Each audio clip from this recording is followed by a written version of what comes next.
ஆண்பாலும் தேனோ அரம்பை முதல் முக்கனியோ தேம்பாய உண்டு தெவிட்டு நருந்தீம்பாய் மறக்குமோ எண்ணெய் வருசடையா கம்பன் இறக்கும் போதேனும் இனி அம்பிலே சிலையை நாட்டி அமரர்க்கென்ற முதம் ஈந்த தம்பிரான் என்னத்தானும் தமிழிலே தாலை நாட்டி கம்பநாடுடைய கோமான் கவி சக்கரவர்த்தி பார்மேல் நம்புவா மாலையாலே நரக்கும் இன்னமுதம் ஈந்தான் தராதலத்தில் உள்ள தமிழ் குற்றமெல்லாம் அறாவும் மரமாயிற்றன்றே ராவணன் மேல் அம்பு நாட்டாழ்வான் அடிபணி மாதித்தன் கம்பநாட்டாழ்வான் கவி.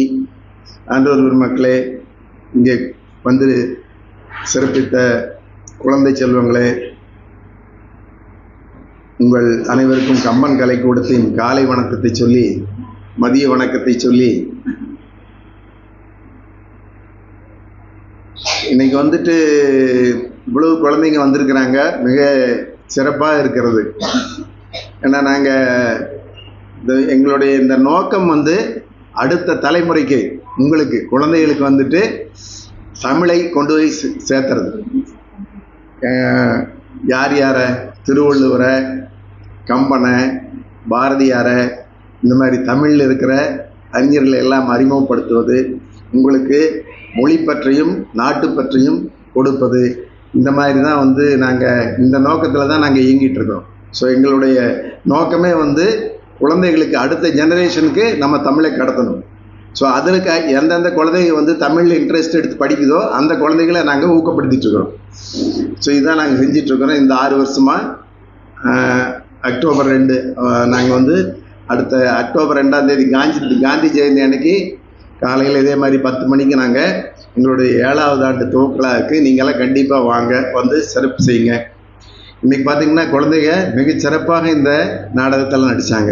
ரொம்ப மிக மிக சிறப்பாக. அவங்களுக்கு இன்னொரு தடவை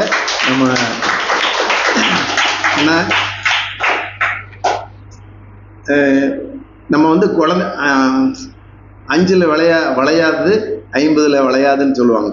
ஸோ நம்ம இந்த 5 வயசில் வந்து நம்ம குழந்தைகளுக்கு என்ன சொல்லி கொடுக்குறோமோ அது வந்து வாழ்நாள் பூரா உங்களுக்கு வரும். ஸோ இந்த மாதிரி பிஞ்சு உள்ளவங்களில் நம்ம வந்து திருக்குறளை கொண்டு போய் சேர்த்தணும். ஸோ திருக்குறள் மட்டுமே வந்து உங்களுக்கு ஒரு 10 திருக்குறள் தெரிஞ்சதுன்னா இந்த குழந்தைங்கள்லாம் வாழ்க்கையில் எங்கேயோ போயிடுவாங்க. ஒரு 10 திருக்குறள் மட்டும் போதும்.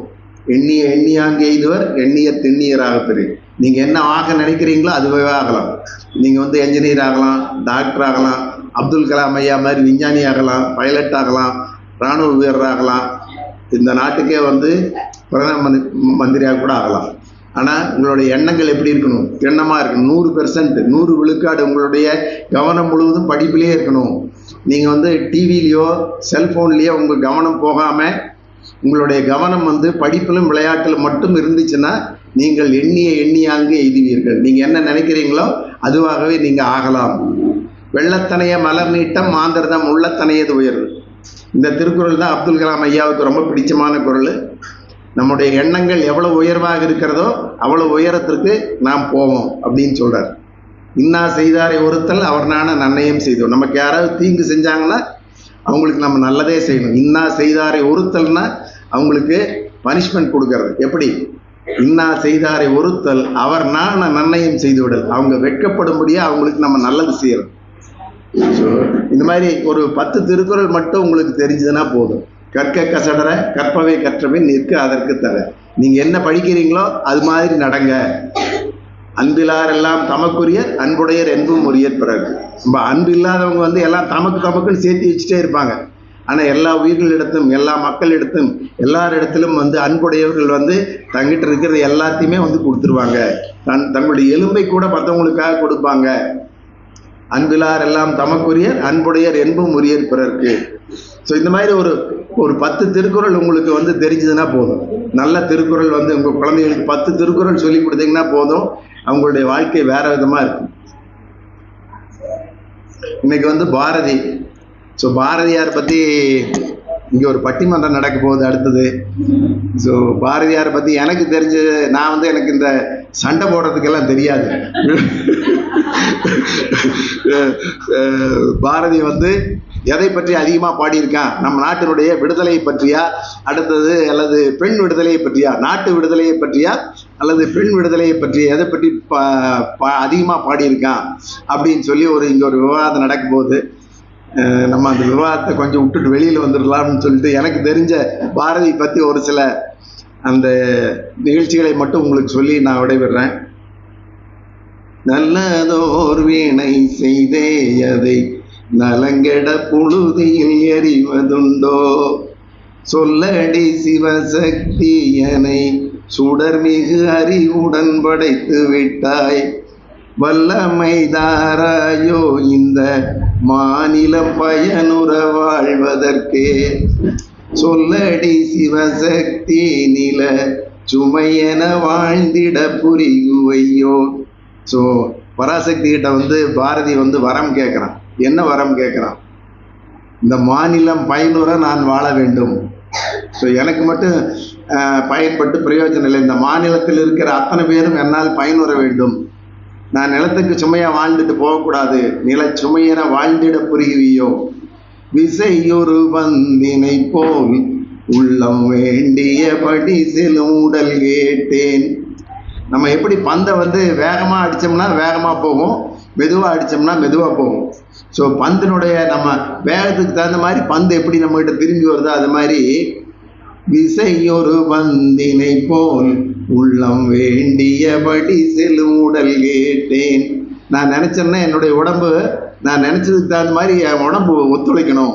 நான் ஓடணும்னா ஓடணும், உட்காரணும்னா உட்காரணும், நடக்கணும்னா நடக்கணும். ஸோ என்னுடைய உடம்பு அவ்வளவு எளிமையாக வலிமையாக இருக்கணும் அப்படின்னு நல்ல உடம்பு கேட்குறேன். நசையரு மனங்கேட்டேன் நித்தம் நவமென சுடர்தரும் உயிர் கேட்டேன். நசைனா பேராசை. எனக்கு பேராசையே இருக்கக்கூடாது. தசையினை தீ சுடினும் சிவசக்தியை பாடு நல்ல கங்கேட்டேன். என்னுடைய தசை தீயில வெந்துட்டு இருக்கிறப்ப கூட சிவசக்தியை பாடுகின்ற ஆற்றலை எனக்கு கொடு. தசையினை தீ சுடினும் சிவசக்தியை பாடு நல்ல கங்கேட்டேன். அசைவருமதி கேட்டேன் இவை அருள்வதில் உனக்கு எதுவும் தடையுள்ளதோ. அசைவருமதினா ஆசிலேஷன் இல்லாத மைண்டு. நான் டாக்டர் ஆகணும்னா டாக்டரு, என்ஜினியர் ஆகணும்னா என்ஜினியரு, சயின்டிஸ்ட் ஆகணும்னா சயின்டிஸ்ட்டு, ஐயா மாதிரியா வக்கீல் ஆகணும்னா அட்வொகேட் ஆகணும்னா அட்வொகேட். ஸோ நீங்கள் எது நினைக்கிறீங்களோ அதுவே ஆகணும் அப்படின்னு அசைவில்லாத ஒரு ஆசிலேஷன் இல்லாத ஒரு மைண்ட் எனக்கு கொடு அப்படின்னு பாரதி பராசக்தி கிட்ட கேட்குறான். இந்த பாரதியார் பற்றி நிறைய எழுதியிருக்காங்க. அதில் அப்துல் ரஹ்மான் ஐயா மிகப்பெரிய ஒரு கவிஞர், ஆழமாக சிந்திக்கக்கூடிய கவிஞர். அப்துல் ரஹ்மான் ஐயா சொல்கிறாரு, எட்டயபுரத்திலே இரட்டை பிரசவம், ஒன்று பாரதி இன்னொன்று புதிய தமிழ் அப்படின்னு சொல்கிறார். ஸோ அதாவது பாரதிக்கு முன்னாடி இருந்த புலவர்கள் எல்லாம் பார்த்தீங்கன்னா அவங்க பாடுனதெல்லாம் யாராவது ஒரு தமிழ் ஆசிரியர் ஒரு தமிழ் புலவர் இருந்து நமக்கு அர்த்தம் சொன்னா தான் புரியும், பொருள் அவங்க சொன்னா தான் நம்மளுக்கு புரியும். அந்த மாதிரி எழுதி வச்சிருப்பாங்க, கடினமான தமிழ்ல எழுதி வச்சிருப்பாங்க. ஆனா பாரதி தான் முதல்ல எல்லாத்துக்கும் போய் பாமர மக்களுக்கும் என்னுடைய பாடல்கள் போய் சேர வேண்டும் அப்படிங்கிற ஒரு புது கவிதைக்கு வித்திட்டவன், ஒரு பாதை அமைத்தவன் பாரதி. அதனாலதான் அப்படி சொல்றாரு. ஸோ ஒன்று பாரதி இன்னொன்று புதிய தமிழ் அப்படின்னு அப்துல் ரஹ்மான் ஐயா சொல்றாரு.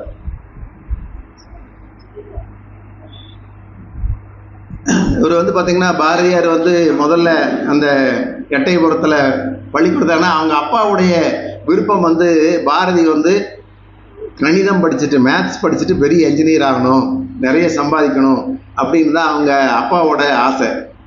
ஆனால் இவருக்கு சுத்தமாக கணக்கு வரல.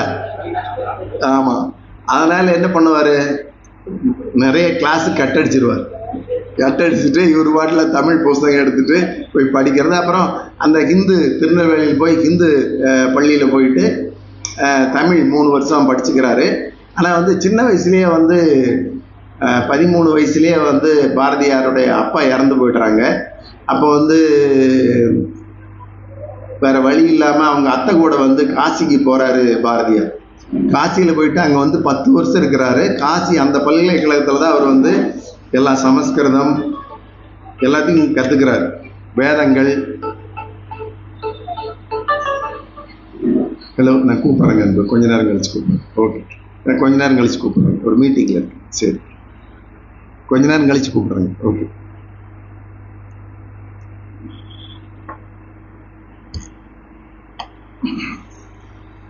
அந்த காசியில் தான் போயிட்டு அவர் நிறைய வந்து கற்றுக்கிறாரு. ஆனால் வந்து பார்த்திங்கன்னா அவங்க அத்தை வீட்டில் தான் இருக்கிறாரு. அவங்க பேர் உப்பம்மாள். அவங்க அத்தை வீட்டில் தான் இருக்கிறாரு. ஒரு நாள் திடீர்னு இவருக்கு, ஏன்னா அவர் பிறந்தது வந்து பிராமண குடும்பம், அது வரைக்கும் அவர் வந்து குடுமி வச்சுட்டு தான் அந்த படிச்சுட்டு இருக்கிறாரு. அங்கே சமஸ்கிருதம் வேதங்கள் எல்லாம் படிச்சுட்டு இருக்கிறாரு. ஒரு நாள் திடீர்னு பார்த்தா அந்த ஆற்றுல போய் கங்கை கரையில் போயிட்டு, காசியில் கங்கை கரை ஓரத்தில் தானே இருக்குது, அங்கே போயிட்டு திடீர்னு பார்த்தா குடுமியெல்லாம் கட் பண்ணிவிட்டு கிராப் பண்ணிட்டு வந்து வரார் வீட்டுக்கு. வந்த உடனே அவங்க மாமாவுக்கு வந்து ரொம்ப ஷாக் ஆகிடுது. என்னடா இவன் நம்முடைய வைதிக நெறிகளை எல்லாம் மீறி இப்படி பண்ணிட்டான் அப்படின்னு சொல்லிட்டு அவர் கூட அதுக்கு பிறகு அவர் பேசவே இல்லை. ஆனால் பாரதிக்கு வந்து அந்த பாட்டு அதெல்லாம் வந்து இந்த வேதங்கள் அதெல்லாம் வந்து ரொம்ப மனப்பாடம் ஆகும். ஒரு நாள் வந்து அந்த கோயிலில் பூஜை பண்ணுறப்ப அந்த அவங்க மாமா வந்து அந்த கோயிலில் தான் பூஜை பண்ணிட்டு இருக்காரு. ஒரு ஆள் வரல, அந்த பாட வேண்டிய அந்த வேதங்களை சொல்ல வேண்டிய அந்த குருமார் வந்து வரல. அப்போ வந்துட்டு அங்கே ஓரத்தில் இருந்துட்டு பாரதி பாட ஆரம்பிக்கிறார். ஸோ அதாவது ரொம்ப அழகாக வந்து அந்த பாட்டை பாடுறாரு பாரதி. அதுக்கு பிறகு தான் அவங்க மாமாவுக்கு வந்து இவருடைய அந்த ஞானம் புரிகிறது, பாரதியினுடைய ஞானம் புரிகிறது. அப்புறம் திரும்ப வந்து எட்டயபுரம் சமஸ்தானத்திலேருந்து ராஜா கிட்டேருந்து ஓலை வருது, நீ இங்கே வந்துரு அப்படின்னு சொல்லிட்டு. அப்புறம் இங்கே வந்து மன்னர் கூட இருக்கிறாரு. அப்புறம் அது பிடிக்காத வந்து வெளியில் போகிறார். வெளியில் போயிட்டு மதுரையில் போயிட்டு ஒரு ஸ்கூலில் வந்து டீச்சராக வேலை பார்க்குறாரு. அப்போல்லாம் ஒரு மாத சம்பளம் பார்த்திங்கன்னா 17 ரூபா. ஒரு நாள் வந்து இவர் அந்த 17 ரூபா ஒரு மாதம் பூரா உழைச்சி 17 ரூபா சம்பளம் வாங்கிட்டு பாக்கெட்டு போட்டு வராரு. வர்றப்போ வந்து ஒரு பிச்சைக்காரன் வந்து, ஒன்றுமே இல்லை ஐயா, எனக்கு வேஷ்டி இல்லை, துணி இல்லை, குளிரில் நடுங்கிட்டு இருக்கிறான், ஒன்றும் இல்லை, சாப்பிடலை 2 நாள் அப்படிங்க. அந்த 17 ரூபாயை அப்படியே கொடுத்துட்டு வந்துடுவார். இங்கே வந்து பார்த்தா செல்லம்மாளுக்கு குழந்தைங்க 2 இருக்குது, தங்கம்மாள் சகுந்தலா, 2 பெண் குழந்தைங்க அவருக்கு. 4 பேர் ஒரு மாதம் பூரா சாப்பிடணும். இவர் வாங்கின சம்பளத்துக்கு பூரா 17 ரூபாயும் அவர்கிட்டே கொடுத்துட்டு வந்துட்டார். என்ன பண்ணுறதுன்னு தெரியல அவங்களுக்கு. ஸோ இந்த மாதிரியெல்லாம் பாரதி வந்து சிலது வந்து அது மனிதாபிமானம், அதிகப்படியான மனிதாபிமானம், மனித நேயம். யாராவது வந்து இல்லைன்னு கேட்டால் உடனே ஒரு நாள் வந்து அதே மாதிரி தான் பார்த்தீங்கன்னா ஒரு பிச்சைக்காரர் வந்து குளிரில் நடுங்கிட்டு இருப்பார். இவர் வந்து இவர்கிட்ட ஒன்றுமே இருக்காது. சரி வீட்டுக்கு வா அப்படின்னு சொல்லிட்டு வீட்டுக்கு வந்து இவருக்கு கட்டி இருக்கிற வேட்டியை ஊற்றி கொடுத்துருவார். கோவணத்தோடு நின்றுட்டு இருப்பார் செல்லம்மாள் முன்னாடி. ஸோ இது மாதிரி ஒரு அப்புறம் பார்த்தீங்கன்னா ஒரு நாள் வந்து திருவனந்தபுரம், அந்த எட்டயபுரத்துலேருந்து திருவனந்தபுரம் பக்கம் தானே. ஸோ திருவனந்தபுரம் ஜூவுக்கு போகலாம்னு சொல்லி செல்லம்மாளை கூட்டிகிட்டு போகிறார். அந்த ஜூவில் பார்த்தா அது மத்தியான நேரம் சாப்பாடு டைமாக இருக்குது. சாப்பாடு டைமில் வந்து அந்த கூண்டில் வந்து சிங்கத்தை வேற அவுத்து விட்டாங்க. இவர் பாட்டில் போய் அந்த மதில் எட்டி குதிச்சு போய் சிங்கத்து மேலே கழுத்து மேலே கை போட்டுட்டு, நான் தான் பாட்டு சிங்கம், நீ வந்து காட்டு சிங்கம் அப்படின்னு சொல்லிட்டு இருக்க, கதை பேசிகிட்டு இருக்கிறார் சிங்கத்து கூட. அந்த வாட்ச்மேனுக்கு என்ன பண்ணுறதுன்னு தெரியல, செல்லம்மாளுக்கு என்ன பண்ணுறதுன்னு தெரியல. செல்லம்மா வந்து வெளியில் இருந்துட்டு அப்படியே கண்ணை மூடி தியானம் பண்ணிகிட்டே சாமி கும்பிட்டுட்டே இருக்கிறாங்க. அப்புறம் அதுக்குள்ளே அந்த வாட்ச்மேன் வந்து அந்த சிங்கத்தை வந்து நல்ல வேலையை அந்த சிங்கம் ஒன்றும் பண்ணலை பாருங்க, என்ன நல்ல நேரம் பாருங்க, அது உள்ள தள்ளிட்டு பூட்டிட்டு அதுக்கு பிறகு உனக்கு அறிவு இருக்கா ஐயான்னு அவன் கேட்டிருக்கேன். சரி, அப்போ வெளியில் வந்து செல்லம்மா கிட்ட வந்து தோள் மேலே கை போட்டு, செல்லம்மாமா நான் வந்து சிங்கத்து மேலே கை போட்டுட்டு இருக்கிறப்ப நீ என்னமோ முணுன்னு என்னமோ கேட்டுட்டு இருந்திய, கடவுள்கிட்ட என்ன கேட்டது? என் புருஷனுக்கு தான் புத்தி இல்லை, இந்த சிங்கத்துக்காவது நல்ல புத்தியை கொடுங்க அப்படின்னு தான் வேண்டிட்டு இருந்தேன் அப்படின்னு அவங்க சொல்லுவாங்க. இந்த மாதிரி எல்லாம் பண்ணுது. அப்புறம் ஒரு நாள் பார்த்தீங்கன்னா மெட்ராஸில், சென்னையில் வந்து சுதேசமித்திரன் பத்திரிக்கை, அதில் வந்து உதவி ஆசிரியர் வேலை. இவருக்கு 100 ரூபா சம்பளம், ஆசிரியருக்கு 1000 ரூபா சம்பளம். சுதேசமித்திரன் ஆசிரியருக்கு, இவருக்கு 100 ரூபா சம்பளம். உதவி ஆசிரியருக்கு. ஆனால் இவருக்கு என்ன வேலைன்னு, இவருக்கு ஆங்கிலம்லாம் நல்லா தெரியும். அதனால வந்து அந்த இங்கிலாண்டில் நடக்கிற விஷயங்கள் எல்லாம் அந்த ஆங்கில பத்திரிகையில் வரும். அந்த பத்திரிகையில் மொழிபெயர்த்து அப்படியே சுதேசமித்திரனுக்கு வந்து மொழிபெயர்த்து தமிழில் மொழிபெயர்த்து கொடுக்குறதே ஒரு வேலை. அப்புறம் ஒரு நாள் வந்து அந்த மாதிரி உதவி ஆசிரியர் வேலை பண்ணிட்டு இருக்கிறப்ப ஒரு நாள் வந்து எட்டயபுரத்து சமாஸ்தானத்திலிருந்து அந்த எட்டயபுரம் ராஜா வந்து ஏதோ சென்னைக்கு வந்திருக்கிறாரு.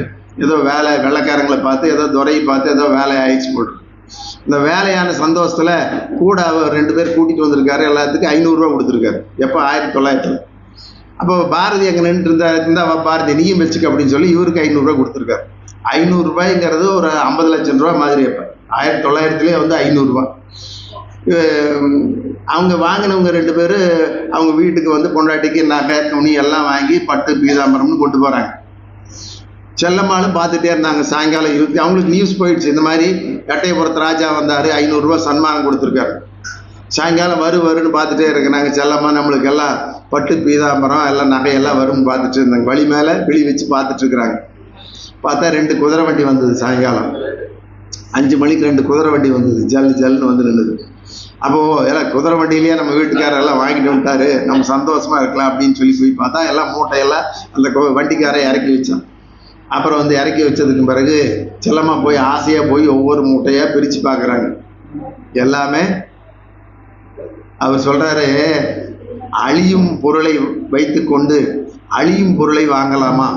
மனம் அழியிற பொருளாமா? நம்ம துணிமணி நகையெல்லாம் அழியிற பொருள், அதை வாங்கலாமா? அதனால தான் நான் உனக்கு அழியும் பொருளை வைத்து அழியாத பொருளை வாங்கிட்டு வந்துருக்கேன். என்ன அழியாத பொருள்னா 10 பாட்டு, 8 தொகை, 14 கீழ்கணக்கு நூல், சங்கப்பாடல்கள், திருக்குறள், கம்பராமாயணம், பெரியபுரம் எல்லா புஸ்தகத்தையும் போய் புஸ்தக கடையில் போய் அந்த 500 ரூபாய்க்கு முடிச்சுட்டு எப்படி என்னுடைய சாமர்த்தியம்னு கேட்டாராம் செல்லம்மாள்கிட்ட. ரொம்ப சாமர்த்தியமாக இருக்கீங்க அப்படின்னு சொன்னாங்களாம் அவங்க.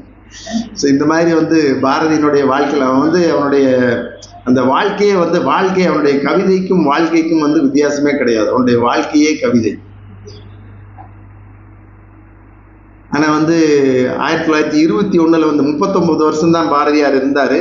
அந்த 39 வருஷத்தில் தான் வந்து இத்தனை நாட்டு விடுதலை பாடல்கள், தெய்வ பக்தி பாடல்கள், பெண் விடுதலை பாடல்கள், பாஞ்சாலி சபதம், கண்ணன் பாட்டு, குயில் பாட்டு, இந்த மாதிரி ஏராளமான பாடல்களை வந்து நமக்கு அழியாத பாடல்களை நம்மளுக்கு கொடுத்துட்டு போயிருக்காரு. ஆனால் இப்படிப்பட்ட பாரதியார் வந்து இறந்து அந்த திருவல்லிக்கேணியில் நீங்கள் பார்த்தீங்கன்னா, ஏன் நான் வந்து அந்த பாரதி வீட்டுக்கு நான் எப்போ சென்னைக்கு போனாலும் முடிஞ்ச அளவுக்கு வந்து டைம் கிடச்சுன்னா கண்டிப்பாக வந்து திருவல்லிக்கேணிக்கு போய் பாரதியின் வீட்டில் அந்த வீட்டில் போய் திருவல்லிக்கேணியில் அது இப்போ மானுமெண்ட்டாக பண்ணியிருக்காங்க, பாரதி வாழ்ந்த வீடு. அந்த வீட்டில் உட்காந்து கொஞ்ச நேரம் பாரதியோட பேசிட்டு அப்புறம் தான் வருவேன். அது ஏன் வந்து இங்கே போய் திருவல்லிக்கேணியில் போய் இந்த வீட்டை செலக்ட் பண்ணியிருக்கிறான் பாரதின்னு பார்த்தா, அதுக்கு முன்னாடி தான் வந்து பார்த்தசாரதி கோயில், திருவல்லிக்கேணி பார்த்தசாரதி கோயில். ஏன்டா இவன் இந்த சாமி செலக்ட் பண்ணியிருக்கான் அப்படின்னு பார்த்தா, அந்த சாமிக்கு மட்டும்தான் எங்கேயுமே நீங்கள் பார்க்க முடியாது, அந்த திருவல்லிக்கேணி பார்த்தசாரதிக்கு மட்டும்தான் மீசை இருக்கு.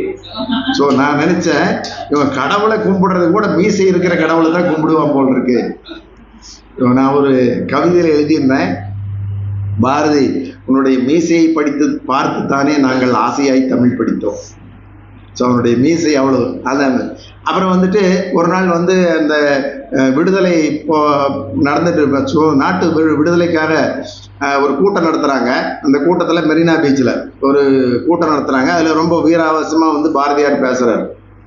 பேசிட்டு கீழே இறங்கி வரப்போ ஒரு அன்பர் வந்து ரொம்ப அழகாக பேசுனீங்க, ரொம்ப வீராவசமாக எங்களுக்கு வந்து உணர்ச்சியை தூண்டுற மாதிரி, விடுதலைக்காக நாங்கள் உழைக்கிற மாதிரி எங்களுக்கு ஒரு உணர்ச்சியை தூண்டுற மாதிரி ஒரு நல்லா பேசுனீங்க, நான் உங்களுக்கு ஏதாவது பலகாரம் வாங்கி கொடுக்கணும் அப்படின்னு.